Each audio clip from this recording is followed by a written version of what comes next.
Hello friends, എല്ലാവർക്കും നമസ്കാരം. നിങ്ങളേവരും കാത്തിരിക്കുന്ന രേവതിയുടെയും സച്ചിയുടെയും ഇന്നത്തെ വിശേഷത്തിലേക്ക് എല്ലാ കൂട്ടുകാർക്കും സ്വാഗതം. എല്ലാവർക്കും നല്ലൊരു ദിവസം ആശംസിച്ചുകൊണ്ട് തന്നെ വിശേഷത്തിലേക്ക് കിടക്കട്ടെ. വരുമ്പോട്ടാരും നമ്മുടെ ചാനൽ ആദ്യമായിട്ട് കാണുന്നുണ്ടെങ്കിൽ ഇതുവരെ സബ്സ്ക്രൈബ് ചെയ്ത് വെച്ചിട്ടില്ലെങ്കിൽ തീർച്ചയായിട്ടും സബ്സ്ക്രൈബ് ചെയ്ത് വെച്ചോളൂ. അതിനോടൊപ്പം മാക്സിമം നമ്മുടെ വീഡിയോ ഇഷ്ടപ്പെടുന്നുണ്ടെങ്കിൽ ഒരു ലൈക്കും ഒരു ഹൈപ്പും തന്നിട്ട് വീഡിയോ കാണാൻ വേണ്ടി ശ്രമിക്കണേ. അപ്പൊ നമുക്ക് നേരെ വിശേഷത്തിലേക്ക് തന്നെ കടന്നാലോ. അങ്ങനെ സച്ചിയുടെ കാറ് കഴുകിക്കൊണ്ടിരിക്കുന്ന നമ്മുടെ രവീന്ദ്രന് അടുത്താണെങ്കിൽ ചന്ദ്ര ഇരിപ്പുണ്ട് കേട്ടോ. അവിടെ തിണ്ണയിലൊരു കസേരയൊക്കെ ഇട്ട് പത്രമൊക്കെ വായിച്ച് നമ്മുടെ ചന്ദ്ര ഇരിപ്പുണ്ട്. രേവതിയും അവിടെ വന്നിട്ടുണ്ട്. അങ്ങനെ സച്ചി ഇങ്ങനെ രവീന്ദ്രനെ പറഞ്ഞ് മനസ്സിലാക്കുകയാണ്, അച്ഛ അവൻ ഇങ്ങനെ കട വിട്ടു കൊടുത്തു കഴിഞ്ഞിട്ടുണ്ടെങ്കിൽ അവൻ ആ കട തൊലയ്ക്കുകയുള്ളൂ. അവന് ഫുള്ളായിട്ട് കട വിട്ടു കൊടുത്തു കഴിഞ്ഞാല് ഇനി ഇപ്പൊ ഉണ്ടല്ലോ നമ്മൾ അതിലും വലിയ പ്രശ്നം ഇപ്പം നേരിട്ട പ്രശ്നത്തിനേക്കാൾ വലിയ പ്രശ്നങ്ങൾ നേരിടേണ്ടി വരും. അതുകൊണ്ട് അച്ഛനൊരു കാര്യം ചെയ്യാം, പെട്ടെന്ന് ഒരുങ്ങി നമുക്ക് കടയിലേക്ക് പോകാന്ന് പറയുമ്പോഴത്തേക്കും രവീന്ദ്രൻ പറയുന്നുണ്ട്, വേണോ മോനെ, അതിന്റെ ആവശ്യമുണ്ടോ? അവനിപ്പോ ആകപ്പാടെ തകർന്ന് നിൽക്കുകയല്ലേ, തകർന്ന് തരിപ്പണമായിട്ട് നിൽക്കുകയല്ലേ. ആ ഒരു സമയത്ത് തന്നെ നമ്മൾ ഇങ്ങനെയൊക്കെ ചെയ്താൽ അവന് താങ്ങോ? അവന് താങ്ങോ താങ്ങാതിരിക്കോ? നമ്മളിപ്പം വേറെ ഒന്നുമല്ല നോക്കേണ്ടത്. ആ കട ഏതായാലും ഇപ്പം മുന്നോട്ടേക്ക് പോവുക. അത് നല്ല രീതിയിൽ മുന്നോട്ടേക്ക് പോകണമെങ്കിൽ അച്ഛൻ തന്നെ അവിടെ ഓണറായിട്ട് ഇരിക്കണം. ശ്രുതി ഇങ്ങനെ പോയി കഴിഞ്ഞിട്ടുണ്ടെങ്കിൽ വീണ്ടും എന്തെങ്കിലും അബദ്ധത്തിൽ ചെന്ന് ചാടിയിട്ട് ആ കട ലാസ്റ്റ് പൂട്ടിക്കെട്ടി വീട്ടിൽ ഇരിക്കേണ്ടി വരും. അതാണോ അച്ഛന് വേണ്ടത്? അല്ലല്ലോ. അപ്പൊ അച്ഛൻ ഞാൻ പറയുന്നൊന്ന് കേക്ക്. ഈ സമയത്ത് നമ്മുടെ ചന്ദ്ര പറയാണ്, ക്യാഷ് പോയ വിഷമത്തിൽ അവന് കട പോയിട്ടുണ്ട്, ഇനി അവന് സഹിക്കാൻ പറ്റത്തില്ല. ഒന്നും ഇല്ലാത്തവനായിട്ട് അവൻ അലഞ്ഞു നടക്കുന്നത് നിനക്ക് കാണാം. അത് കണ്ട് നിനക്ക് സന്തോഷിക്കണം. അതിനു വേണ്ടിയല്ലേ നീ ഇങ്ങനെയൊക്കെ പറയുന്നത്? അപ്പൊ രേവതി പറഞ്ഞു, അമ്മേ, മറ്റുള്ളവരുടെ വിഷമം കണ്ട് സന്തോഷിക്കുന്ന ആളൊന്നും അല്ല സച്ചേട്ടൻ. അമ്മയുടെ മോന്റെ നല്ലതിന് വേണ്ടിയല്ലേ സച്ചേട്ടൻ അങ്ങനെയൊക്കെ പറഞ്ഞത്. ഇവൻ സുധിയുടെ നല്ലതിന് വേണ്ടി പറയാന് ഒന്ന് പോടി. ആര് പറഞ്ഞു ഇവൻ നല്ലതിന് വേണ്ടി പറയുന്നത്? ഇവൻ അങ്ങനെ നല്ലതിന് വേണ്ടി ഒന്നും പറയത്തില്ല. അപ്പോഴത്തേക്കും സച്ചു പറഞ്ഞു, ഞാനെന്തോ വലിയ മുതലാളിയാണെന്നുള്ള ഭാവത്തിലാണ് അവൻ നടക്കുന്നത്. അഹങ്കാരം തലയ്ക്ക് പിടിച്ചിട്ട് കണ്ണ് കാണുന്നില്ല. 3 കോടിയുടെ വീട് മേടിച്ചതും 30 ലക്ഷം രൂപ ആ കള്ളന്റെ വായി കൊണ്ടിട്ടതും ഒക്കെ അതുകൊണ്ടൊക്കെ തന്നെ ഇനി അവൻ ഓരോന്നൊക്കെ ചെയ്യും. ക്യാഷ് ഇങ്ങനെ കൊണ്ട് കളഞ്ഞിട്ടുണ്ടെങ്കിൽ അതിന്റെ നഷ്ടം ആർക്കാ? അതെന്താ നിങ്ങൾ മനസ്സിലാക്കാത്തത്? അവന്റെ മുകളിലെല്ലാം നിയന്ത്രിക്കാൻ ഒരാളുണ്ടെങ്കിൽ അവൻ ഒരിക്കലും ഇങ്ങനെയൊന്നും ചെയ്യത്തില്ല. ക്യാഷ് നഷ്ടമാവത്തില്ല. അതുകൊണ്ടാണ് ഞാൻ ഇങ്ങനെയൊക്കെ പറയുന്നത്. അല്ലാതെ ഇതെന്താ എനിക്ക് വേണ്ടിയാണോ? ഒരിക്കലും അല്ല എന്ന് പറഞ്ഞപ്പോഴത്തേക്കും നമ്മുടെ രവീന്ദ്രൻ നിന്ന് നോക്കിയിട്ടോ നമ്മുടെ സച്ചിനെ. അപ്പോഴത്തേക്ക് സച്ചി പറഞ്ഞ, അച്ഛാ പെട്ടെന്ന് റെഡിയാകുക, നമുക്ക് പോകാം, അമ്മയുടെ അടുത്ത് വരാൻ പറ, നമ്മൾ ഇന്നത്തെ ദിവസം അവിടെ വേണം. ഞാൻ എങ്ങോട്ടേക്ക് വരുന്നില്ലേ എന്ന് ചന്ദ്ര. അപ്പൊ നമ്മുടെ സച്ചി പറഞ്ഞു, അച്ഛൻ കടയിലേക്ക് വരുന്നതും കടയിടുന്നതും അമ്മയ്ക്ക് ഇഷ്ടമല്ലെന്ന് തോന്നുന്നു. അപ്പൊ രവീന്ദ്രൻ പറഞ്ഞു, സച്ചി പറഞ്ഞതിലും കാര്യമുണ്ട്. ശ്രുതി പിന്നിലും മുന്നിലും ഒന്നും നോക്കാതെ എടുത്തു ചാടി ക്യാഷ് കളഞ്ഞുകൊണ്ടിരിക്കുക. എന്ത് ചെയ്യണം എങ്ങനെ ചെയ്യണം എന്നൊന്നും അവന് അറിയത്തില്ലല്ലോ ചന്ദ്രെ. ഇവൻ പറഞ്ഞതുപോലെ ഒരു മേൽനോട്ടം ഉണ്ടാകുന്നത് നല്ലതാണെന്നേ. അല്ലെങ്കിൽ ആ കടയിൽ നമുക്ക് കൈവിട്ട് പോകും. നിന്റെ മോൻ തന്നെ തകർന്ന് തരിപ്പണമാകാൻ പോകുന്നത്. നമുക്ക് നഷ്ടമാകും, ശ്രുതിക്ക് നഷ്ടമാകും. അത് വേണോ അതോ ഇനിയിപ്പോ സച്ചി പറയുന്ന പോലെ കേൾക്കണോന്ന് നീ ഒന്ന് ഇരുത്തി ചിന്തിക്കുക. പെട്ടെന്ന് പോയി റെഡിയാകുക എന്ന് പറഞ്ഞിട്ട് രവീന്ദ്രനും അകത്ത് കയറിപ്പോയി. അപ്പോഴത്തേക്ക് നമ്മുടെ രേവതി പറഞ്ഞു, അമ്മയും കൂടെ റെഡിയാകാം അമ്മേ, പ്ലീസ് അമ്മേ. അപ്പോഴത്തേക്കും സച്ചി പറഞ്ഞു, രേവതിയെ, അച്ഛൻ കടയുടെ ഓണറാണെങ്കിൽ അമ്മ ആരാ കടയുടെ? അത് പിന്നെ അമ്മ ഓണറുടെ ഭാര്യ. അല്ലല്ലല്ല, അച്ഛൻ ഓണറായാൽ അമ്മയും ഓണർ തന്നെയാ. അമ്മയെ കടയുടെ ഓണറാ. അച്ഛൻ എപ്പോഴും അമ്മയുടെ കൂടെ ആണല്ലോ, അമ്മ എപ്പോഴും അച്ഛന്റെ കൂടെയാണല്ലോ. അപ്പോഴത്തേക്കും രേവതി പറഞ്ഞു, അത് ശരിയാണല്ലോ, അപ്പം അമ്മ കടയുടെ ഓണർ ആയല്ലേന്ന്. ഇത് കേട്ടപ്പോഴത്തേക്കും നമ്മുടെ ചന്ദ്രയ്ക്ക് ഒരു ചെറിയ സന്തോഷമൊക്കെ തോന്നി. യമണ്ടൻ കടയുടെ ഓണർ ആകുക എന്ന് പറഞ്ഞാലേ ഭയങ്കര ഭാഗ്യമാണല്ലേ. അപ്പോഴത്തേക്ക് പതുക്കെ ചന്ദ്ര എണീറ്റിട്ട് ഞാനിപ്പോ റെഡി ആയിട്ട് വരാന്ന് പറഞ്ഞ് അകത്തേക്ക് കയറി പോയിട്ടോ. അകത്തേക്ക് കയറി പോയിട്ട് നമ്മുടെ രേവതി സച്ചി ഒരു ചിരിയൊക്കെ അങ്ങ് ചിരിച്ചു. അപ്പോഴത്തേക്കും നമ്മുടെ രേവതി പറഞ്ഞ, അമ്മേനെ സച്ചേട്ടൻ നന്നായിട്ട് പഠിച്ചിട്ടുണ്ടല്ലേ. എന്റെ അമ്മേനെ ഞാനല്ലാതെ വേറെ ആര് പഠിക്കാനാ? നീ പെട്ടെന്ന് പോയി റെഡിയാകുക. ഞാൻ റെഡി ആയിട്ട് നിൽക്കുകയല്ലേ. എന്നാ പിന്നെ ശ്രീകാന്തിനെ വർഷനെ വിളിച്ച് ഷോറൂമിലേക്ക് വരാൻ പറ എന്ന് പറഞ്ഞു. അപ്പോഴത്തേക്കും ശരി എന്നാലെന്നും പറഞ്ഞുകൊണ്ട് നമ്മുടെ രേവതി അകത്തേക്ക് കയറി പോവാണ് കേട്ടോ. ഈ സമയത്ത് പിന്നെ കാണിക്കുന്ന സീൻ എന്ന് പറഞ്ഞിട്ടുണ്ടെങ്കിൽ ഷോറൂമാണ്. അപ്പൊ അവിടെ നമ്മുടെ ശ്രുതിയും ഉണ്ട്. അപ്പൊ ശ്രുതിയും ഒക്കെ ഇങ്ങനെ സംസാരിച്ചുകൊണ്ട് നിൽക്കുകയാണ്. അവിടെ വെച്ചിരുന്ന ഒരു ഫോട്ടോ കാണുന്നില്ല. അപ്പൊ ആ ഒരു ഫോട്ടോ എന്ത് ചെയ്യുന്നൊക്കെയാണ് നമ്മുടെ ശ്രുതി ചോദിക്കുന്നത്. ആ ഷോറൂമിൽ ഒരു ഫോട്ടോ വെച്ചിട്ടുണ്ടായിരുന്നു. അപ്പോഴത്തേക്ക് നമ്മുടെ ശ്രുതി പറയുന്നുണ്ട്, എന്റെ അമ്മയുടെ ഫോട്ടോയാണോ? അതേന്നെ. എന്റെ അമ്മയുടെ ഫോട്ടോ ഞാൻ ഇവിടെ നിന്ന് എടുത്ത് മാറ്റി. എന്റെ പൊന്നോ, നല്ലത് നടക്കുമെന്ന് കരുതിയല്ലേ അത് അവിടെ കൊണ്ടുവച്ചത്. അതിവിടെ കൊണ്ടുവച്ചത് കൊണ്ട് എന്റെ 30 ലക്ഷം രൂപയാ പോയി കിട്ടിയത്, നിനക്കറിയാലോ. അപ്പോഴത്തേക്ക് നമ്മുടെ ശ്രുതി ഒന്ന് ചെറുതായിട്ട് ചിരിച്ചു വിട്ടു. അപ്പോഴത്തേക്ക് ശ്രുതി പറഞ്ഞു, ഇനിയിപ്പൊ എന്തൊക്കെ നഷ്ടമാവുമെന്ന് എനിക്ക് അറിയത്തില്ല. അതുകൊണ്ട് ഞാൻ എന്ത് ചെയ്തു, പതുക്കെ ആ ഫോട്ടോ അങ്ങ് എടുത്ത് മാറ്റി. ആ ഫോട്ടോ ഇവിടെ ഇരിക്കുന്നത് എറണക്കേടാണെന്നേ. എറണക്കേടെന്ന് വെച്ചിട്ടുണ്ടെങ്കിൽ കൊടും എറണക്കേട്. ആ ഫോട്ടോയും കൊണ്ട് ഒരു ഉപകാരമില്ല, അതാ ഞാൻ അതിനെ എടുത്ത് മാറ്റിയത്. അപ്പൊ നമ്മുടെ ശ്രുതി പറഞ്ഞു, നല്ല ബിസിനസ് ചെയ്ത് കുറച്ച് ക്യാഷ് ഉണ്ടാക്കാൻ നോക്ക് ശ്രുതി, അതല്ലേ വേണ്ടത്. ഏതായാലും ഫെസ്റ്റിവൽ ടൈം അല്ലേ വരാൻ പോകുന്നത്, സീസൺ അല്ലേ, അതുകൊണ്ട് നല്ല ക്യാഷ് ഉണ്ടാക്കാനായിട്ട് നമുക്ക് പറ്റുമായിരിക്കും. നല്ല രീതിയിൽ കുറച്ച് എഫർട്ട് ചെയ്തിട്ടുണ്ടെങ്കിൽ നമുക്ക് നല്ല രീതിയിൽ നല്ല ബിസിനസ്സും ചെയ്യാനായിട്ട് പറ്റും. ഇനിയിപ്പൊ കണ്ണേറമ്മയും ഫോട്ടോയും മന്ത്രവാദവും ഒന്നും വേണ്ട ശ്രുതിന്ന്. ഈ ഒരു സമയത്താണ് ശ്രീകാന്തും വർഷയും കൂടെ വരുന്നത്. അപ്പോഴത്തേക്ക് നമ്മുടെ ശ്രുതി ചോദിച്ചു, എന്തു പറ്റി ഇങ്ങോട്ടേക്ക് വന്നത്, എന്തെങ്കിലും സാധനം വേണോ? ഒരു സാധനം വേണ്ട, പെട്ടെന്ന് ഇങ്ങോട്ടേക്ക് വരാനേ രേവതി ചേച്ചി സച്ചേട്ടനെ വിളിച്ചു പറഞ്ഞു. ഇങ്ങോട്ടേക്ക് വരാനോ? എന്താ കാര്യം? അതൊന്നും എനിക്കറിയില്ല, സച്ചേട്ടൻ പറഞ്ഞിട്ടാ വിളിച്ചത് രേവതി ചേച്ചി, ഏതായാലും പറഞ്ഞു ഞങ്ങൾ വന്നു. അപ്പോഴത്തേക്ക് ഇവർ രണ്ടും പരസ്പരം മുഖത്ത് നോക്കുക, ശ്രുതിയും കൂടെ. ഈ ഒരു സമയത്ത് നമ്മുടെ സച്ചിയും രേവതിയും രവീന്ദ്രനും ചന്ദ്രയും കൂടെ ഷോറൂമിലേക്ക് കയറി വരികയാണ്. നമ്മുടെ രവീന്ദ്രന് ഭയങ്കര മടിയാട്ടോ കയറി വരാനായിട്ട്. അപ്പൊ രവീന്ദ്രൻ പറയുന്നുണ്ട്, സച്ചി എന്തോ എനിക്ക് ഭയങ്കര മടി തോന്നുകയാണ്, ഇതൊന്നും ശരിയാവില്ലടാന്ന് പറഞ്ഞപ്പോ ഇതൊക്കെ ശരിയാകും, ഇതേ ശരിയാകത്തുള്ളൂ, ഇങ്ങോട്ട് വന്നേ അച്ഛൻ എന്തിനെങ്ങനെ മടിച്ചു നിൽക്കുന്നത്, ഇത് അച്ഛന്റെ കടയാ, ഇനി അച്ഛനാ ഈ കടയുടെ ഓണർ, അത് മനസ്സിൽ വെച്ചോണം കേട്ടോ, ഇങ്ങോട്ട് കയറി വന്നേ എന്നും പറഞ്ഞുകൊണ്ട് കയറി പോവാണ് കേട്ടോ. നമ്മുടെ ചന്ദ്രയും കയറി വരുന്നുണ്ട് കേട്ടോ. ചന്ദ്രയാണെങ്കിൽ രവിയേട്ടാ എന്ന് പറഞ്ഞുകൊണ്ടാണ്, കാരണം ചന്ദ്രയ്ക്ക് ഓണർ ആകാലോ, അപ്പൊ അങ്ങനെയാണ് കയറി വരുന്നത്. ഈ ഒരു സമയത്താണെങ്കിൽ നമ്മുടെ ശ്രുതി പറയുന്നുണ്ട് ശ്രീകാന്തിനോടും വർഷയോടും, നിങ്ങൾ ഏതായാലും ചെല്ല്, അവൻ വേറെ എന്തെങ്കിലും കാര്യം ഓർത്തിട്ടൊക്കെ ആയിരിക്കും നിങ്ങളോട് ഇങ്ങോട്ടേക്ക് വരാനായിട്ട് വിളിച്ചു പറഞ്ഞത്, ഏതായാലും നിങ്ങൾ പൊക്കോ എന്നിങ്ങനെ പറഞ്ഞ് അവരെ പറഞ്ഞു വിടാൻ വേണ്ടിയൊക്കെ തുടങ്ങുകയാണ് വർഷേനെ ശ്രീകാന്തിന്. ഈ ഒരു സമയത്താണ് സച്ചിൻ രേവതിയും രവീന്ദ്രനും ചന്ദ്രയും കൂടെ കയറി വരുന്നത്. ഇവരെ കണ്ടതും എല്ലാവരും ഉണ്ടല്ലോ, എന്താ ഇങ്ങോട്ടേക്ക് വന്നതെന്ന് ശ്രുതി ചോദിച്ചു. അതെ, ആദ്യം ആ കസേരന്ന് അങ്ങ് എണീറ്റ് മാറ്. എന്തിനാ ഞാൻ ഈ കസേരന്ന് എണീറ്റ് മാറേണ്ടത്? നീ എന്താണോ ഒന്നും അറിയാത്തതുപോലെ, നേരത്തെ പറഞ്ഞതല്ലേ. ഇനി മുതൽ അച്ഛനായി കടയുടെ ഓണർ എന്ന് സച്ചു പറഞ്ഞപ്പോഴത്തേക്ക് ശ്രുതി ഞെട്ടിപ്പോയിട്ട്, ശ്രുതിയാണെങ്കിൽ ശ്രുതിനെ നോക്കി. അത് കഴിഞ്ഞിട്ട് നമ്മുടെ രവീന്ദ്രനെ ചന്ദ്രനെ ഒക്കെ മാറി മാറി നോക്കുകയാണ്. ഈ കടയുടെ ഓണർ അച്ഛനോ? അതെ അച്ഛനാ, പറഞ്ഞ നീ മനസ്സിലാക്കിയില്ലേ?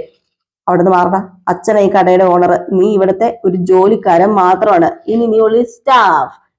ജോലിക്കാരനോ? ഞാനോ? വേണമെങ്കിൽ ഒരു മാനേജർ പോസ്റ്റ് തരാം, അത് തരാം, അല്ലാതെ MD പോസ്റ്റ് ഒന്നും തരാൻ പറ്റത്തില്ല. അപ്പോഴത്തേക്ക് രവീന്ദ്രൻ പറഞ്ഞു, സച്ചി എടാ വേണ്ടടാ, എനിക്ക് ആ കസേര കയറി ഇരിക്കണം എന്നൊന്നുമില്ല, എനിക്ക് തന്നെ എന്തോ പോലെ തോന്നുന്നു, ഞാൻ പോകുക. അപ്പോഴത്തേക്ക് നമ്മുടെ സച്ചി പിടിച്ചു നിർത്തിയിട്ട്, അച്ഛൻ ഞാൻ പറഞ്ഞൊക്കെ മറന്നുപോയോ, ഇത് അച്ഛന്റെ കടയാ, അച്ഛന്റെ ക്യാഷ് കൊണ്ട് മേടിച്ച കട, അച്ഛന്റെ കട, അച്ഛനെ ഈ കസേരയില് ഇരിക്കാനായിട്ട് അർഹതയുള്ളവന്. അപ്പോഴത്തേക്ക് ശ്രുതി പറഞ്ഞു, ഞാൻ എണീക്കത്തൊന്നുമില്ല. പിന്നെ കസേരയിൽ എന്താ ഒട്ടിച്ചു വെച്ചിരിക്കുകയാണോ? മര്യാദക്ക് എണീക്കാൻ നോക്കിക്കോ. അത് പിന്നെ രാഹുകാലത്തിന് 5 മിനിറ്റും കൂടെ ഉള്ളൂ, പെട്ടെന്ന് എണീറ്റ് മാറാനാ പറഞ്ഞെന്ന് പറഞ്ഞുകൊണ്ട് നമ്മുടെ ശ്രുതിനെ അവിടെ നിന്ന് എണീറ്റ് മാറ്റിയിട്ട് അവിടെ നമ്മുടെ ആരെയാ രവീന്ദ്രനെ കൊണ്ട് ഇരുത്താണ് കേട്ടോ. അപ്പൊ രവീന്ദ്രന് ഭയങ്കര മടിയാണ് ഇരിക്കാനായിട്ടെ. ഇരുന്ന് കഴിഞ്ഞപ്പോഴത്തേക്ക് സച്ച് പറഞ്ഞത്, ഇപ്പോഴാണ് കറക്റ്റ് ആയത്, കറക്റ്റ് പൊസിഷൻ ആയത്, കറക്റ്റ് ഇരിപ്പായത്. ഇത്ര നേരം അവൻ ഇവിടെ ഇരുന്നപ്പോ ഏതാണ്ട് ചേരാത്ത സാധനം ഇരുന്ന പോലെ ആയിരുന്നു. എല്ലാവരും ഒന്ന് കൈയടിച്ച് പാസ്സായിക്കാന്ന് പറഞ്ഞ് കൈയടിക്കാൻ പറഞ്ഞപ്പോഴത്തേക്ക് ശ്രീകാന്ത് വർഷയും രേവതിയൊക്കെ കൈയടിച്ചു. ശ്രുതിയും അടിക്കുന്നില്ല, ശ്രുതിയും അടിക്കുന്നില്ല. അപ്പൊ സച്ചു ചോദിച്ചു, എന്താണ് കൈയടിക്കാത്തത്? മര്യാദയ്ക്ക് കൈയടിക്കാൻ പറഞ്ഞു.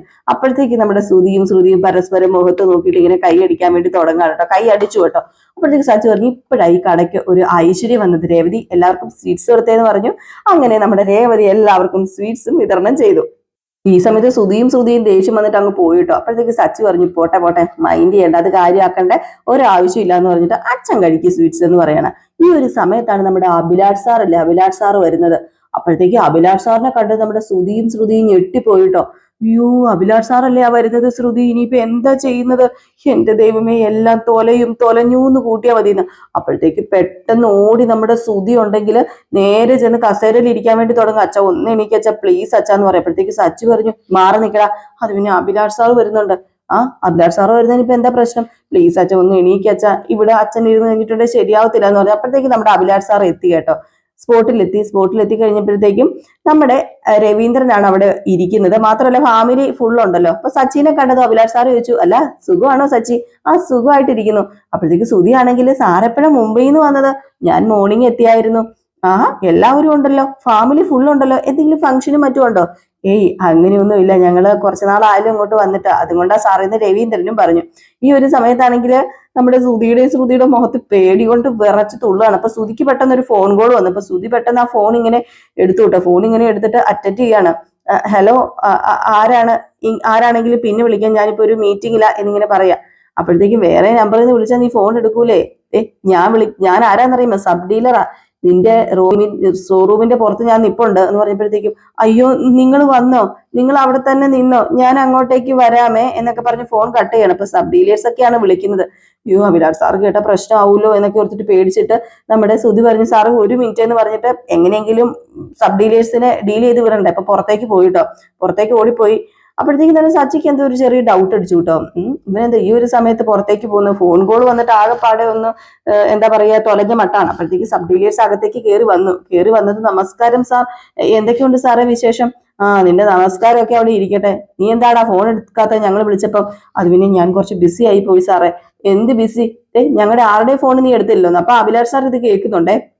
അഭിലാഷ് സാർ വന്ന് ഇതെല്ലാം കേട്ടോണ്ടിരിക്കുന്നു. അപ്പോഴത്തേക്കും സബ് ഡീലേഴ്സ് ദേഷ്യപ്പെടുകയാണ്. നമ്മുടെ സുധിയുടെ ലക്ഷങ്ങളല്ലേ മേടിച്ചത് ഞങ്ങളുടെ കയ്യിൽ നിന്ന്, അതെല്ലാം തട്ടിയെടുത്തിട്ട് നീ മുങ്ങിയതാണോ, നീ മുങ്ങി നടക്കുകയാണോ എന്നൊക്കെ ചോദിച്ചപ്പോഴത്തേക്ക് അഭിലാഷ് സാർ പെട്ടെന്ന് വന്ന് എക്സ്ക്യൂസ് മീ എന്ന് പറഞ്ഞ് അവരോട് സംസാരിക്കാൻ തുടങ്ങി. അതായത് സബ് ഡീലേഴ്സിനോട് സംസാരിക്കാനായിട്ട് തുടങ്ങി. അങ്ങനെ സബ് ഡീലേഴ്സ് പറഞ്ഞു, സാറേ ഞങ്ങൾ സബ് ഡീലേഴ്സ് ആണ്, സുധി ഞങ്ങളുടെ കയ്യിൽ നിന്ന് അഡ്വാൻസ് ആയിട്ട് കുറച്ച് ക്യാഷ് മേടിച്ചിരുന്നു. ഓർഡർ ചെയ്ത പ്രൊഡക്റ്റ് ഒന്നും ഇതുവരെ ഞങ്ങൾക്ക് കിട്ടിയിട്ടില്ല, അയക്കാന്ന് പറഞ്ഞിരുന്ന ഡേറ്റും കഴിഞ്ഞു പോയി. വിളിക്കുമ്പോ ഇവ ഫോണും എടുക്കത്തില്ല സാറേ എന്ന് പറഞ്ഞു. ഇത് കേട്ടപ്പോഴത്തേക്കും നമ്മുടെ അഭിലാഷ് സാറിന് ദേഷ്യം വരാതിരിക്കും. അപ്പോഴത്തേക്കും സച്ചി, രേവതിയും, ശ്രീകാന്തും, ചന്ദ്രയും, ശ്രുതിയും ഒക്കെ അങ്ങോട്ടേക്ക് വന്നു കേട്ടോ. അപ്പൊ ആ സബ് ഡീലേഴ്സ് നമ്മുടെ സുധിയുടെ കുറ്റം ഇങ്ങനെ തന്നെ പറയുകയാണ് കേട്ടോ. ഇവനെ കൊണ്ട് ഒരു ഉപകാരവും ഇല്ല, ഇവൻ പ്രൊഡക്റ്റ് ഒന്നും അയച്ചു കഴിഞ്ഞിട്ടില്ല, സാറിന്റെ കമ്പനി പ്രൊഡക്റ്റാണ് ഞങ്ങൾ ഓർഡർ ചെയ്തത്. സോറി, ആക്ച്വലി അത് എന്റെ മിസ്റ്റേക്കാ, ജപ്പാനിൽ നിന്ന് പ്രൊഡക്ട്സ് വരാൻ വേണ്ടി കുറച്ച് വൈകി. സുധിയുടെ ഭാഗത്തുനിന്ന് ഒരു തെറ്റുമില്ല, ഒരു 2 or 3 ഡേയ്സിനകം ഞങ്ങൾ എത്തിക്കുന്നു പറയുമ്പോഴത്തേക്കും, കുഴപ്പമില്ല സാറേ, സുധി ഞങ്ങളോട് ഈ കാര്യം ഫോൺ എടുത്ത് പറഞ്ഞാൽ മതിയായിരുന്നല്ലോ, അവിടെ തീർന്നേനല്ലോ പ്രശ്നം. പക്ഷെ ഇയാള് ഫോൺ അറ്റൻഡ് ചെയ്തില്ല, അഡ്വാൻസ് മേടിച്ച അന്ന് മുതലേ കോൾ അറ്റൻഡ് ചെയ്തിട്ടില്ല. സുധി ഫോൺ എടുക്കാതിരുന്നത് തെറ്റ് തന്നെയാണ്, നിങ്ങൾ ചെന്നോ, ബാക്കി കാര്യങ്ങളൊക്കെ ഞാൻ ഏറ്റു, പ്രോഡക്ട്സ് ഞാൻ അയച്ചു തന്നേക്കാന്ന് പറഞ്ഞപ്പോഴത്തേക്ക് താങ്ക് യു സാർ എന്ന് പറഞ്ഞിട്ട് ആ സബ് ഡീലേഴ്സ് ഒക്കെ അവിടുന്ന് പോവുകയാണ് കേട്ടോ. ഇതെല്ലാം നമ്മുടെ രവീന്ദ്രനും ചന്ദ്രയും സുധിയും ശ്രുതിയും സച്ചിയും രേവതിയും വർഷയൊക്കെ കേൾക്കുന്നുണ്ട് കേട്ടോ. ഈ ഒരു സമയത്ത് അവര് പോയി കഴിഞ്ഞപ്പോഴത്തേക്കും നമ്മുടെ അഭിലാഷ് സാർ പറഞ്ഞു, എടാ നീ എന്താടാ കാണിച്ചത്, നീ കാണിച്ച മഹാ ചെറ്റത്തരമായി പോയില്ലേ, ക്യാഷ് എന്താടാ നീ എനിക്ക് തരാതിരുന്നത്, ക്യാഷ് തരുമായിരുന്നെങ്കിൽ ഞാൻ പ്രോഡക്ട്സ് അയച്ചു കൊടുക്കത്തില്ലായിരുന്നോ, താൻ എന്താണോ ഈ കാണിക്കുന്നത്, അല്ല സുധി നീ എന്തുകൊണ്ടാ ക്യാഷ് ട്രാൻസ്ഫർ ചെയ്യാതിരുന്നത്? അത് പിന്നെ സാറേ, അപ്പോഴത്തേക്ക് പെട്ടെന്ന് രവീന്ദ്രൻ വന്നു. രവീന്ദ്രന്റെ സച്ചിയും വന്നിട്ട്, അത് സാറേ, അല്ല സാർ, അവനെ ഒരു വീട് മേടിക്കാൻ വേണ്ടി. എന്ത് വീട്? അപ്പോഴത്തേക്ക് നമ്മുടെ സച്ചി കാര്യങ്ങളൊക്കെ പറഞ്ഞു. ചെറിയൊരു വീടല്ല, ഒരു ബംഗ്ലാവ് മേടിക്കാൻ വേണ്ടി ഇവൻ പ്ലാൻ ഇട്ടത്. അങ്ങനെ പ്ലാൻ ഇട്ട് കഴിഞ്ഞപ്പോഴത്തേക്കും കുറച്ച് അബദ്ധങ്ങളൊക്കെ ഇവന് പറ്റിയിട്ടുണ്ടെന്ന് പറഞ്ഞ് സകല സർവ്വ കാര്യവും നമ്മുടെ സച്ചി തുറന്നു പറയാണ് കേട്ടോ. സുധിയും ശ്രുതിയും പേടിച്ച് വിറച്ച് ഇതൊക്കെ കേട്ടോണ്ട് നിൽക്കുക. അങ്ങനെ നമ്മുടെ സച്ചി പറഞ്ഞു, അങ്ങനെയാണ് 30 ലക്ഷം രൂപ ഇവന്റെ പോയി കിട്ടിയെന്ന് ചോദിച്ചപ്പോഴത്തേക്ക് അഭിലാഷ് സാർ ചോദിച്ചു, 3 കോടി രൂപയുടെ വീടോ? താൻ ഇപ്പോഴല്ലേ ആ ഒരു ബിസിനസ് സ്റ്റാർട്ട് ചെയ്ത്, അത് ഡെവലപ്പ് ആയിട്ട് വരുന്നതല്ലേ ഉള്ളൂ. ഞാനൊക്കെ ബിസിനസ് ആരംഭിച്ച് 10 വർഷം കഴിഞ്ഞതിന് ശേഷം ഒരു ഫ്ലാറ്റ് മേടിച്ചത്, ഒരു നോർമൽ ഫ്ലാറ്റ്, ഈ 30 കോടി രൂപയുടെ ഒന്നും അല്ല, 3 കോടി രൂപയുടെ ഒന്നും അല്ല. കയ്യിൽ ക്യാഷ് വന്നിട്ട് പോരെ വീട് മേടിക്കുന്നതൊക്കെ, ഇരിക്കുന്നതിന് മുമ്പ് കാല് നീട്ടിയ മറിഞ്ഞ് വീടില്ലേ സുധി, നീ എന്താ പൊട്ടനാണോ? സബ് ഡീലേഴ്സിന്റെ കയ്യിൽ നിന്ന് ക്യാഷ് മേടിച്ച സുധിയുടെ സ്വന്തം ആവശ്യത്തിന് വേണ്ടി ഉപയോഗിച്ചു, അതല്ലേ ഇവിടെ നടന്നത്. കമ്പനിയിലേക്ക് ക്യാഷും അയച്ചില്ല. കള്ളത്തരമല്ലേ ഈ കാണിച്ചത്, കള്ളത്തരം. ഇങ്ങനെ എങ്ങനെ മുന്നോട്ടേക്ക് പോകും? നമുക്കൊരു സത്യസന്ധതയായിട്ടുള്ളൊരു ഇതല്ലേ വേണ്ടത്, നമുക്ക് എന്ത് ജോലി ചെയ്യാലോ, ഇതിലൊരു സത്യം വേണ്ടേ? അപ്പോഴത്തേക്ക് നമ്മുടെ സച്ചി പറഞ്ഞു, സാറേ അങ്ങനെ ഒരു തെറ്റ് പറ്റിപ്പോയി, ഇനി അവന്റെ ഭാഗത്ത് നിന്ന് അങ്ങനെ ഉണ്ടാവില്ല. ക്യാഷ് വാങ്ങി മുങ്ങിയവന്റെ കയ്യിൽ നിന്ന് പൈസ മേടിച്ചിട്ട് ഉടനെ തന്നെ സാറിന് അവൻ അയച്ചു തന്നോളൂ എന്ന് പറഞ്ഞപ്പോഴത്തേക്കും അഭിലാഷ് സാർ പറഞ്ഞു, ബിസിനസ്സില് കള്ളത്തരം കാണിച്ചാൽ ഞാൻ ക്ഷമിക്കത്തില്ല, അതിനുള്ള പണിഷ്മെന്റ് ഞാൻ കൊടുത്തിരിക്കും, അതെന്താണെന്ന് നിങ്ങൾക്ക് ഊഹിക്കാലോ എന്ന് പറഞ്ഞപ്പോഴത്തേക്കും നമ്മുടെ സുധി, അയ്യോ സാർ എന്താ ഈ പറയുന്നത്, ഞാൻ പറയുന്നത് എന്താണെന്ന് സുധിക്ക് മനസ്സിലായി കാണും. സുധിക്ക് നൽകിയ ആ ഒരു ഡീലർഷിപ്പ് ഞാൻ ക്യാൻസൽ ചെയ്യാൻ പോവാ. അപ്പോഴത്തേക്കും നമ്മുടെ രവീന്ദ്രൻ, അയ്യോ സാറേ, എന്താ സാറേ ഈ പറയുന്നത്, അതവന്റെ അറിവില്ലായ്മ കൊണ്ട് പറ്റിപ്പോയതല്ലേ, ഈ തവണത്തേക്ക് ഒന്ന് ക്ഷമിക്ക് സാറേ, പ്ലീസ് സാറേ, ഞങ്ങൾക്ക് വേണ്ടിയെങ്കിലും ഒന്ന് ക്ഷമിക്കുക, ഡീലർഷിപ്പ് ക്യാൻസൽ ചെയ്യല്ലേ സാറേ പ്ലീസ് സാറേ, ഞങ്ങൾക്ക് വേണ്ടിയെങ്കിലും എന്ന് പറഞ്ഞപ്പോഴത്തേക്ക് അഭിലാഷ് സാർ പറഞ്ഞു, നിങ്ങൾ പറഞ്ഞ സ്ഥിതിക്ക് ഈ തവണ ഞാൻ ക്ഷമിക്കാം. എടോ സുധി, ഈ ഫാമിലിയുടെ ഒരു ഗുണവും തനിക്ക് കിട്ടിയിട്ടില്ലല്ലോ, വേറെ ആരെങ്കിലും ആയിരുന്നെങ്കിൽ ഞാൻ തീരുമാനം മാറ്റത്തില്ലായിരുന്നു. തന്റെ അച്ഛനും സച്ചിയും പറഞ്ഞത് കൊണ്ട് മാത്രമാണ് ഞാൻ ഇത് ക്ഷമിക്കുന്നത്. സുധിയിലെ ഡീലർഷിപ്പ് ഞാൻ ക്യാൻസൽ ചെയ്യുന്നില്ല പോരെ. അപ്പോഴേക്ക് സുധി താങ്ക് യു സാറേ എന്ന് പറഞ്ഞു. സച്ചിക്കും രവീന്ദ്രനും ഒക്കെ അപ്പോൾ സമാധാനമായി. അപ്പം അഭിലാഷ് സാർ പറഞ്ഞു പക്ഷെ ഇതിനി ആവർത്തിക്കാൻ പാടില്ല, ആവർത്തിച്ചു കഴിഞ്ഞിട്ടുണ്ടെങ്കിൽ പിന്നെ സുധി ഒരിക്കലും ബിസിനസ് ചെയ്യില്ല. എന്റെ കമ്പനിയിൽ നിന്ന് മാത്രമല്ല ഒരു കമ്പനിയും സുധിക്ക് വിൽക്കാനായിട്ട് ഒരു പ്രൊഡക്ട്സും തരത്തില്ല. അത് ഞാൻ പറയുന്ന കാര്യം, ഞാൻ വിചാരിച്ച നടക്കുന്ന കാര്യം. അതുകൊണ്ട് സൂക്ഷിച്ചും കണ്ടും എല്ലാം ചെയ്തു കഴിഞ്ഞിട്ടുണ്ടെങ്കിൽ കൊള്ളാന്ന് പറഞ്ഞു കേട്ടോ. ഏതായാലും ഈ സമയത്ത് സുധി സോറി സാറേ, ഞാൻ ഇനി നല്ല രീതിയിൽ തന്നെ കട മുന്നോട്ടേക്ക് കൊണ്ടുപോയിക്കോളാം. ഇനി ഇങ്ങനെ ചെയ്യാതിരുന്നാൽ സുധിക്ക് കൊള്ളാം. ഇങ്ങനെ ചെയ്തു കഴിഞ്ഞിട്ടുണ്ടെങ്കിൽ കട പൂട്ടി വീട്ടിൽ കൊണ്ടുവരും. എന്നാ പിന്നെ ഞാൻ പോട്ടെ എന്ന് പറഞ്ഞ് രവീന്ദ്രന്റെ കൈയൊക്കെ കൊടുത്തിട്ട് അഭിലാഷ് സാർ ഇറങ്ങുകയാണേ. ഏതായാലും കടയിലെ കലാപരിപാടികളൊക്കെ കഴിഞ്ഞു. വീട്ടിലെല്ലാവരും ഇങ്ങനെ നിൽക്കുകയാണ്. അപ്പോഴത്തേക്ക് സച്ചി കയറി വരികയാണ് കേട്ടോ. അപ്പൊ വീട്ടിലെല്ലാവരും പറഞ്ഞ സുധിയും ശ്രുതിയും രവീന്ദ്രനും അതുപോലെ ചന്ദ്രയും ഒക്കെ ഉണ്ട്. ഇങ്ങനെ കൂടി എന്തൊക്കെയോ അവലോകനം നടത്തിക്കൊണ്ടിരിക്കുമ്പോഴാണ് സച്ചി രേവതിയും കാറും കൊണ്ട് വരുന്നത്. അങ്ങനെ സച്ചി രേവതി അകത്തേക്ക് കയറി വരുന്നു. അകത്തേക്ക് കയറി വന്ന ഉടനെ തന്നെ സുധി വല്ലാണ്ട് നോട്ടോട്ടെ ഇവരെ നോക്കുന്നത്. അപ്പോഴത്തേക്ക് നമ്മുടെ സച്ചി ചോദിച്ചു എന്താ സുധി നീ ഇവിടെ വന്നിരിക്കുന്നത്? തോന്നിയ സമയത്ത് വരാനും പോകാനും നീ എന്താ മുതലാളിയാണ്? നീ ഒരു തൊഴിലാളിയല്ലേ? നീ എന്തിനാ ഇവിടെ നിൽക്കുന്നത്? നീ പോയി ജോലി ചെയ്യ, അല്ലെങ്കിൽ അച്ഛൻ നിനക്ക് ശമ്പളം തരില്ല എന്ന് പറയുമ്പോഴത്തേക്ക് ചന്ദ്ര അങ്ങ് എണീറ്റിട്ട് നിർത്തട, ഇങ്ങനെയൊക്കെ സംഭവിക്കാൻ കാരണം നീ ഒറ്റ ഒരുത്തൻ. അപ്പോഴത്തേക്ക് നമ്മുടെ സച്ചി ഞാനോ? ആ അതെ, നീ നിന്റെ അച്ഛനെ കടയിലേക്ക് കൂട്ടിക്കൊണ്ട് പോയി ഈ കൂത്ത് നടത്തില്ലായിരുന്നെങ്കിൽ സുധി അപമാനിക്കപ്പെട്ടില്ലായിരുന്നു അഭിലാഷ് സാറിന്റെ മുന്നില്. ഓ ഞാൻ കാരണമല്ല, അവൻ തന്നെയാ അപമാനിക്കപ്പെട്ടതിന്റെ കാര്യം. ക്യാഷ് മേടിച്ച് സാധനം കൊടുത്തില്ല, ഇങ്ങനെയൊക്കെ തന്നെ സംഭവിക്കും. അത് പിന്നെ സാധനങ്ങൾ വരാൻ ലേറ്റ് ആയതല്ലേ പ്രശ്നം, വന്ന ഉടനെ കൊടുക്കത്തില്ലേ? ഓ എല്ലാത്തിനും ഒരു കാരണം ഉണ്ടാവുമല്ലോ. അപ്പോഴത്തേക്ക് സച്ചിയല്ല സുധി പറഞ്ഞു ഇതൊക്കെ ഇവന്റെ പ്ലാനാ. ഇല്ലെങ്കിൽ അഭിലാഷ് സാർ ഇങ്ങനെ പെട്ടെന്ന് അവിടെ നിന്ന് വന്നു. സച്ചിയാ വിളിച്ചു വരുത്തിയത്. ഓ പിന്നെ നിന്റെ അച്ഛൻ തന്നെ എന്റെ അച്ഛൻ, പക്ഷെ നീ അല്ല ഞാന്. നിന്നെ പോലെ കുബുദ്ധി എനിക്കില്ല. ഞാൻ നേരായ മാർഗത്തിലൂടെ പോകത്തുള്ളൂ. എനിക്ക് ഇങ്ങനെ ഒന്നും ചെയ്യേണ്ട കാര്യമില്ല. ഓ ഇത് നിന്റെ പ്ലാൻ തന്നെയാ സച്ചി, ഞാൻ വളരുന്നതിലുള്ള അസൂയ നിനക്ക്. അപ്പോഴത്തേക്കും നമ്മുടെ രേവതിക്കും ഇത് കേട്ട് കഴിഞ്ഞപ്പോഴത്തേക്കും എന്തോ പോലെ, രേവതി ഇത് എന്താ ഇയാൾ ഈ പറയുന്നത് എന്നുള്ള രീതിയിൽ നിൽക്കുക. എന്നിട്ട് രേവതി പറഞ്ഞു കാല് വാരാനോ? നിങ്ങളെ കാല് വാരേണ്ട ആവശ്യമോ നിങ്ങളെ കുരുക്കിപ്പെടുത്തേണ്ട ആവശ്യമോ ഒന്നും എന്റെ സച്ചേട്ടനില്ല. നിങ്ങൾക്ക് എന്തുണ്ടായിട്ടാ എന്റെ സച്ചേട്ടൻ നിങ്ങളെ കാല് വരുന്നത്, നിങ്ങളെ കുരുക്കിപ്പെടുത്തുന്നത്? ഈ പ്രശ്നങ്ങളൊക്കെ തുടങ്ങി വെച്ചത് ഞങ്ങളല്ല, നിങ്ങൾ തന്നെയാ. എന്തിനാ സച്ചേട്ടനെ കുറ്റപ്പെടുത്തുന്നത്? നിങ്ങളെ പോലെ അല്ല ഇദ്ദേഹം, അതാദ്യം മനസ്സിലാക്കണം. ഓ ഞങ്ങളെ പോലെ അല്ല സച്ചി എന്ന് പറഞ്ഞല്ലോ, ഞങ്ങൾ എന്താ മോശക്കാരാണെന്ന് ശ്രുതി.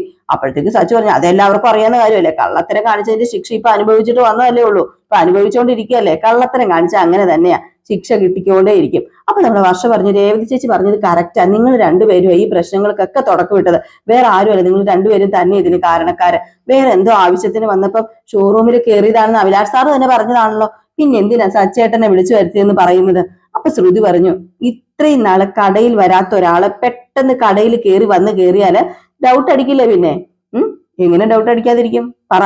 അപ്പൊ രേവതി പറഞ്ഞു ഇങ്ങനെ ഒരാളെ വിളിച്ചു വരുത്തി അപമാനിക്കേണ്ട കാര്യം സച്ചേട്ടനില്ല, സച്ചേട്ടൻ അതിന്റെ ആവശ്യമേ ഇല്ല. ആവശ്യമില്ല സച്ചേട്ടനെ കുറിച്ച് ഓരോന്ന് പറഞ്ഞാ ഉണ്ടല്ലോ, ഞാൻ മിണ്ടാതിരിക്കുന്നു തോന്നുന്നുണ്ടോ എന്ന് ചോദിച്ചപ്പോഴത്തേക്കും നീ എന്തിനാടി ഉറഞ്ഞു തോളുന്നത്? നിന്നോട് ആര് പറഞ്ഞു ഉറഞ്ഞു തോളാന്? മുതലാളിയാണെന്ന് പറഞ്ഞ് അദ്ദേഹത്തെ ഇരുത്തിയത് എന്തിനാണെന്ന് ചോറ് തിന്നുന്ന എല്ലാവർക്കും അറിയാം. അച്ഛൻ ഇന്ന് ആ കടയിൽ വന്നില്ലായിരുന്നെങ്കിലേ അഭിലാഷ് സാറ് ഇദ്ദേഹത്തിന്റെ ഡീലർഷിപ്പ് ക്യാൻസൽ ചെയ്തേനെ. അച്ഛനെയും സച്ചേട്ടനെയും ഈ കുടുംബത്തെ ഓർത്ത് മാത്രമാ അദ്ദേഹം അത് ചെയ്യാതിരുന്നത്. അതെങ്കിലും ഒന്ന് മനസ്സിലാക്ക്. ഇല്ലായിരുന്നു ഇപ്പം ഇവിടെ ഇരിക്കായിരുന്നു. അപ്പൊ വർഷ പറഞ്ഞു കറക്റ്റ് രേവതി ചേച്ചി പറഞ്ഞു, അന്ന് ഡീലർഷിപ്പ് കിട്ടാൻ വേണ്ടി സുധിയേട്ടൻ നമ്മളൊക്കെ റിച്ച് ആണെന്ന് കള്ളം പറഞ്ഞു. എന്നിട്ടോ സച്ചേട്ടൻ അദ്ദേഹത്തോട് സത്യം പറഞ്ഞു. സച്ചേട്ടന്റെ സത്യസന്ധത കണ്ടിട്ടാ അന്ന് അഭിലാഷ് സാറ് ഡീലർഷിപ്പ് ഒക്കെ കൊടുത്തത്. എന്നിട്ട് സച്ചേട്ടന് ഇങ്ങനെ ഒരു ഡ്രാമ കളിച്ചു നിങ്ങളെ അപമാനിക്കാൻ എന്നൊക്കെ പറയുന്നത് ഭയങ്കര കഷ്ടം തന്നെയാ. അപ്പൊ ശ്രീകാന്ത് പറഞ്ഞു അതൊന്നും സുധിയേട്ടന് മനസ്സിലാവില്ലല്ലോ, സുധിയേട്ടൻ കാരണം എന്തെങ്കിലും സംഭവിച്ചാൽ അത് മറ്റുള്ളവരുടെ തലയിൽ കൊണ്ടിടും, അതാണല്ലോ സുധിയേട്ടന്റെ ശീലം. അപ്പൊ രവീന്ദ്രൻ പറഞ്ഞു മതി നിർത്ത, ഇനി ഇതൊന്നും വിഷയം വഷളാക്കൊന്നും വേണ്ട. എന്തായാലും സുധിയുടെ കയ്യിൽ നിന്ന് 30 ലക്ഷം രൂപ മേടിച്ചിട്ട് മുങ്ങിയ ആളെ പിടിക്കാൻ നോക്കുക, അത് കണ്ടെത്താൻ നോക്കുക. എടാ സച്ചി നീ അന്വേഷിക്കാന്ന് പറഞ്ഞിട്ട് വല്ല വിവരവും കിട്ടിയോടാ? അത് പിന്നെ സച്ചേട്ട നല്ല രവി അച്ഛ 1-2 ക്ലൂ കിട്ടിയിട്ടുണ്ട്. എന്നാ നീ പെട്ടെന്ന് അയാളെ കണ്ടുപിടിച്ചിട്ട് ആ ക്യാഷ് തിരിച്ചു മേടിക്കണം, എന്നാലേ ഈ പ്രശ്നം ഇവിടെ അവസാനിക്കത്തുള്ളൂ. ശരി അച്ഛാ, ഞാൻ അവനെ കണ്ടുപിടിച്ച് ക്യാഷ് മേടിച്ചിരിക്കും, അത് ഉറപ്പായ കാര്യം തന്നെയാ. 1-2 ലക്ഷം രൂപയല്ലോ, 30 ലക്ഷം രൂപയാട്ടോ സച്ചി, അത് ഓർമ്മ വേണമെന്ന് പറഞ്ഞിട്ട് നമ്മുടെ രവീന്ദ്രൻ അവിടെ നിന്ന് എണീറ്റ് പോവാണ് കേട്ടോ. കൂടെ ശ്രീകാന്തും വർഷയും ഒക്കെ പോയി. അപ്പോഴത്തേക്ക് നമ്മുടെ ചന്ദ്ര പറഞ്ഞു ഇവൻ അന്വേഷിച്ചാല് ആ ക്യാഷ് കണ്ടെത്താനും പോകുന്നില്ല, അയാളെ കണ്ടുപിടിക്കാനും പോകുന്നില്ല. 30 ലക്ഷം രൂപ വായ്ക്കകത്ത് എറിഞ്ഞാലേ ഇവനൊക്കെ വായടയ്ക്കത്തുള്ളൂ എന്ന് പറയുമ്പോഴത്തേക്ക് ശ്രുതി പറഞ്ഞു അതേമ്മേ. അപ്പൊ നമ്മുടെ ശ്രുതി പറയാ ക്യാഷിന് വേണ്ടി വിളിക്കാൻ പറഞ്ഞ ആളെ വിളിച്ചായിരുന്നോ എന്നിങ്ങനെ ചോദിച്ചു കേട്ടോ ചന്ദ്ര. പറഞ്ഞു അതമ്മേ ഞാൻ വിളിക്കാം, ഇന്ന് നാളെ എന്ന് പറഞ്ഞ് സമയം കളയാതെ പെട്ടെന്ന് ക്യാഷ് കിട്ടണം, ക്യാഷ് പെട്ടെന്ന് കിട്ടാനുള്ള എന്തെങ്കിലും മാർഗം ചെയ്യാൻ നോക്കാൻ പറഞ്ഞപ്പോഴത്തേക്കും ശ്രുതി ചെയ്യാമ്മേ എന്ന് പറഞ്ഞ് പതുക്കെ അങ്ങ് പോകാൻ തുടങ്ങാണ് കേട്ടോ. ഏതായാലും ഈ ഒരു സീൻ കാണിച്ചിട്ടാട്ടോ ഇന്നത്തെ വിശേഷം അവസാനിക്കുന്നത്. അപ്പൊ എല്ലാവരും കാത്തിരിക്കുക അടുത്ത വിശേഷത്തിനായിട്ട്. അടുത്ത വിശേഷമായിട്ട് വരാം. അതുവരെ എല്ലാവർക്കും ടാറ്റാ ബൈ ബൈ. ലൈക്ക് അടിക്കാനും ഹൈപ്പ് ചെയ്യാനും മറക്കരുത്. കൂടെ നമ്മുടെ ഭാഗ്യശാലിനെ തെരഞ്ഞെടുത്തിട്ടുണ്ട്. നമ്മൾ കമന്റ്സ് ഇടുന്നവരിൽ നിന്നും ഹൈപ്പും അതുപോലെ ലൈക്കും ഒക്കെ ചെയ്യുന്നവരിൽ നിന്നും ഒരാളെ തെരഞ്ഞെടുത്ത് ഒരു സമ്മാനം കൊടുക്കണമെന്ന് പറഞ്ഞായിരുന്നു. അപ്പൊ ഇന്നലെ ആയിരുന്നു നമ്മൾ അതിനുള്ള ആ ഒരു ലൈവൊക്കെ ഇട്ട് എല്ലാവരുടെയും മുമ്പിൽ വെച്ച് തന്നെയാണ് ആ ഒരു ഭാഗ്യശാലിനെ നമ്മൾ തെരഞ്ഞെടുത്തത്. കൃഷ്ണകുമാരി എന്നാണ് പേര്. അപ്പം നിങ്ങൾ ആരാണെങ്കിലും എൻ്റെ ഈ വീഡിയോയ്ക്കിടയിൽ വന്ന് കമന്റ് ഇടുകയും അതുപോലെ ഇതിനകത്ത് തന്നെ ഷോർട്ട് വീഡിയോസിനകത്ത് സിൽഹാരിയ ബൈ ഹരിതയിൽ നമ്മുടെ കോൺടാക്ട് നമ്പർ കൊടുത്തിട്ടുണ്ട്. അതിനകത്ത് നിങ്ങളൊരു കാര്യം ചെയ്യണം. നിങ്ങളിട്ട കമന്റ് സ്ക്രീൻഷോട്ട് എടുത്ത് എനിക്ക് അയച്ചു തരണം കേട്ടോ. ഉടനെ തന്നെ നിങ്ങൾക്ക് നമ്മൾ സമ്മാനം തരുന്നതായിരിക്കും. Tata bye bye. Next video ആയിട്ട് കാണാമേ.